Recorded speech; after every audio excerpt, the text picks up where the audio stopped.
टाटा न सिर्फ देश का वो ब्रांड जिसे बच्चा बच्चा जानता है, बल्कि पूरे भारत में शायद ही ऐसा कोई इंसान होगा जिसने जिंदगी में कभी भी टाटा का एक भी प्रोडक्ट इस्तेमाल न किया हो। देश के नमक से लेकर देश की एयरलाइंस तक, स्टील से लेकर कार्स तक, होटल से लेकर चाय तक, टाटा सब कुछ बनाता है।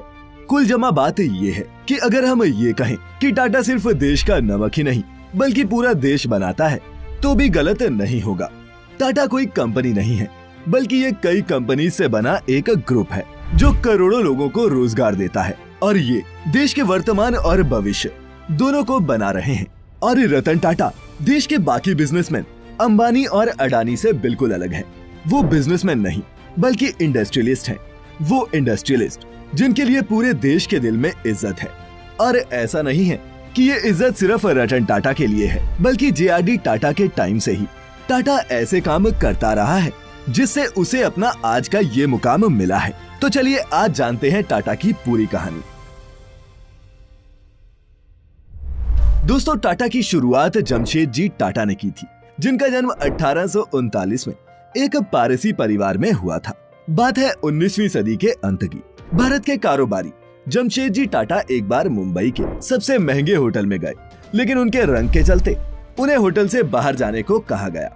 कहा जाता है कि उन्होंने उसी वक्त तय किया कि वह भारतीयों के लिए इससे भी बेहतर होटल बनाएंगे और 1903 में मुंबई के समुद्र तट पर ताजमहल पैलेस होटल तैयार किया गया। ये मुंबई की पहली ऐसी इमारत थी जिसमें बिजली थी, अमेरिकी पंखे लगे थे, जर्मन लिफ्ट मौजूद थी और अंग्रेज खानसामा भी थे। रतन टाटा के साथ ऐसा ही कुछ फोर्ड ने भी किया था, वो भी आपको बताएंगे। बस आपको वीडियो के लास्ट तक हमारे साथ बने रहना है। दोस्तों, टाटा के पूर्वज पारसी पुजारी थे, लेकिन जमशेदजी ने तो कपड़े, चाय, तांबा, पीतल और यहाँ तक अफीम के धंधे में भी अपनी किस्मत आजमाई, क्योंकि तब अफीम का धंधा कानूनी तौर पर मान्य था। उन्होंने इस दौरान काफी यात्राएं की और नई खोजों को लेकर वो बहुत ज्यादा उत्साहित रहते थे। ब्रिटेन की एक यात्रा के दौरान उन्हें लैंकाशायर कॉटन मिल की क्षमता का अंदाजा हुआ। साथ में ये एहसास भी हुआ कि भारत अपने शासक देश को इस मामले में चुनौती दे सकता है। और फिर उन्होंने ही 1877 में भारत की पहली कपड़ा मिल खोली थी। इम्प्रेस मिल्स का उद्घाटन उसी दिन हुआ जिस दिन क्वीन विक्टोरिया भारत की महारानी बनी। जमशेदजी के पास भारत के लिए स्वदेशी सोच का सपना था। दोस्तों, यही स्वदेशी यानी कि अपने देश में निर्मित चीजों के प्रति आग्रह भारत के स्वतंत्रता आंदोलन का अहम विचार था। जी हाँ, जिस स्वदेशी सोच को आज हम बढ़ावा दे रहे हैं उसकी नींव टाटा ने ही रखी थी। उन्होंने एक बार कहा था, कोई भी देश और समाज अपने कमजोर और असहाय लोगों की मदद से उतना आगे नहीं बढ़ता जितना वो अपने बेहतरीन और सबसे प्रतिभाशाली लोगों को आगे बढ़ाने से बढ़ता है। उनका सबसे बड़ा सपना स्टील प्लांट बनाने का था, लेकिन इसके पूरा होने से पहले ही उनका निधन हो गया, जिसके बाद उनके बेटे दोराबजी टाटा ने इस चुनौती को संभाला और 1907 में टाटा स्टील ने उत्पादन शुरू कर दिया। भारत स्टील प्लांट बनाने वाला एशिया का पहला देश बना था। जमशेदपुर शहर।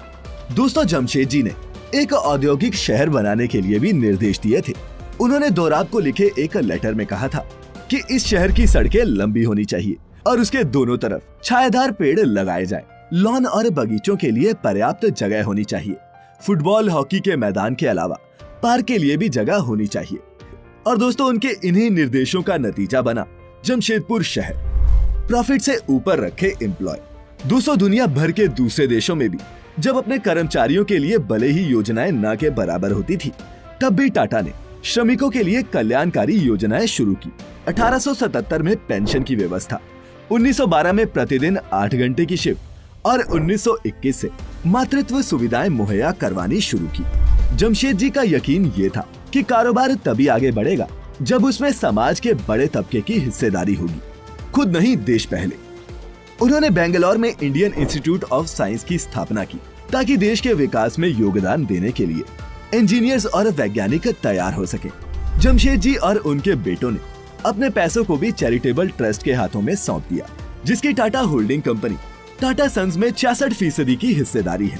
परिवार के पास अभी भी 3% के ही शेयर हैं और बाकी अलग अलग कंपनियों और शेयर धारकों के पास मौजूद है। कई एक्सपर्ट्स का ये भी मानना है कि इससे ट्रस्ट की विश्वसनीयता बढ़ती है। हर कोई ये जानता है कि कंपनी के ज्यादातर शेयर्स ट्रस्ट के पास मौजूद हैं, और न कि अपना फायदा चाहने वाले व्यक्तियों के पास। दोस्तों, टाटा के कारोबार को संवारने वालों में JRD यानी कि जहांगीर टाटा का अहम योगदान रहा है। वे 1938 में टाटा समूह के चेयरमैन बने। तब उनकी उम्र महज 34 साल थी और वे आधी शताब्दी तक कंपनी के मुखिया बने रहे। JRD उद्योगपति नहीं बनना चाहते थे, उनका सपना पायलट बनने का था। इसके चलते ही वे लुइस बेलराइट से भी मिले थे, जिन्होंने 1909 में पहली बार इंग्लिश चैनल पर उड़ान भरने का कारनामा दिखाया था। और दोस्तों, JRD ही भारत में पायलट बनने वाले पहले शख्स थे।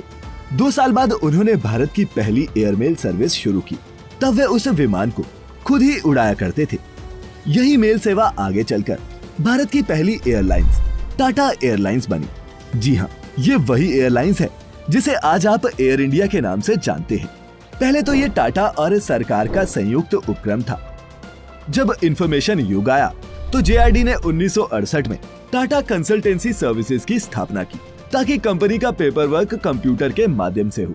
और दोस्तों, आज TCS पूरे टाटा समूह की सबसे मुनाफे वाली यूनिट है, जो दुनिया भर में कंप्यूटर सॉफ्टवेयर्स की आपूर्ति करती है। 1991 में रतन टाटा समूह के मुखिया बने। तब उदारीकरण का दौर शुरू हो गया था और रतन टाटा ने दुनिया भर में पांव पसारने शुरू किए। टाटा समूह ने टेटली टी का अधिग्रहण किया। इसके अलावा इंश्योरेंस कंपनी AIG के साथ उन्होंने बॉस्टन में एक संयुक्त इंश्योरेंस कंपनी खोली। उन्होंने यूरोप के कोरस टी का भी अधिग्रहण कर लिया। हमेशा से ही रतन टाटा का फोकस ऑटो सेक्टर की कंपनी टाटा मोटर्स पर रहा है।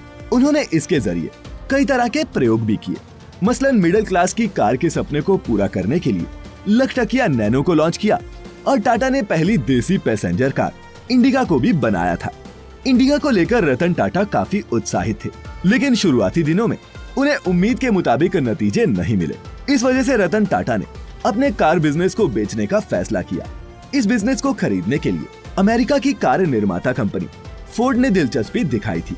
डील फाइनल करने के लिए रतन टाटा को अमेरिका में फोर्ड मोटर्स के हेडक्वार्टर बुलाया गया।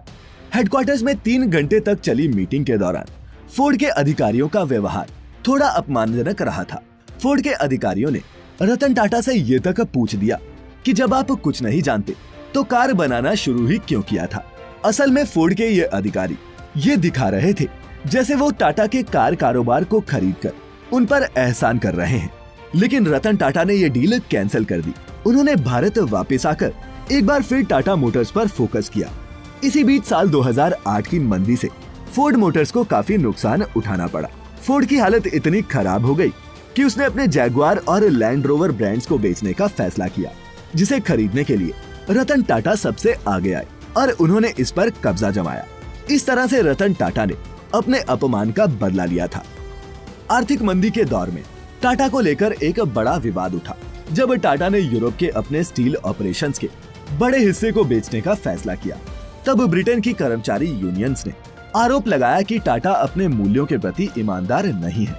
तब रतन टाटा भारत से सीधे ब्रिटेन पहुंचे और घोषणा की कि बिना किसी सलाह मशवरे के ऐसा नहीं होगा। दिसंबर 2012 में रतन टाटा ने टाटा ग्रुप की कमान टाटा परिवार से बाहर के व्यक्ति साइरस मिस्त्री के हाथों में दे दी थी और उन्हें कंपनी का चेयरपर्सन नियुक्त किया गया था। दोस्तों, टाटा समूह के कारोबार का मुख्य उद्देश्य पारसी उक्ति हमाता हुक्ता और हवाष्टा पर आधारित है, जिसका मतलब है अच्छे विचार, अच्छे बोल और अच्छे काम। लेकिन जब कारोबार बढ़ता चला जाता है तो ये भी मुश्किल होता जाता है। आपको क्या लगता है कि टाटा किस तरह के इंसान हैं? नीचे हमें कमेंट करके जरूर बताएं।